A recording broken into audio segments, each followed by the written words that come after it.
gecəsi vardır o yanların, qanı qanımızdan bir olan canların.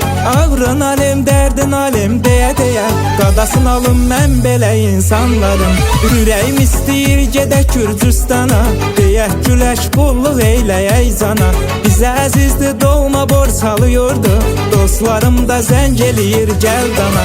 Ürəyim istəyir gedək Gürcüstana, deyək güləş qulluq eyləyək cana. Bizə əzizdir doğma borc alıyordu, dostlarım da zəng eləyir gəl dana.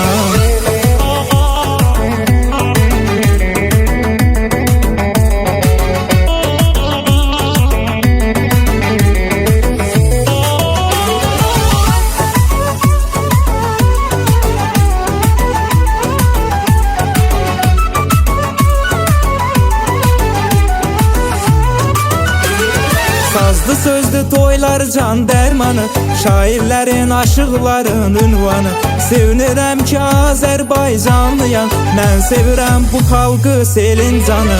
Ürəyim istəyir gedək Gürcüstana, deyək güləş qulluq eyləyək cana. Bizə əzizdir doğma borc alıyordu, dostlarım da zəng eləyir gəl dana.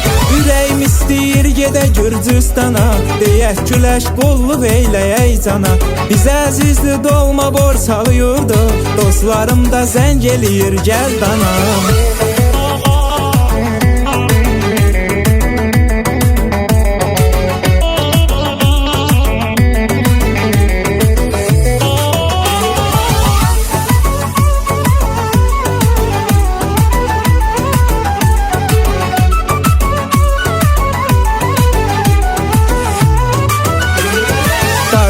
Dağda yadıma düştü bir anlık, oradadı dostluk sözü mehribanlık.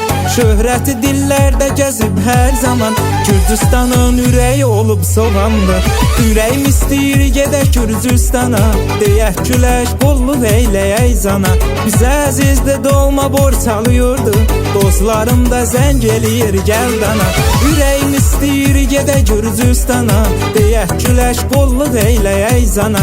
Bizə əzizdir doğma borc alıyordu, dostlarım da zəng eləyir gəl dana.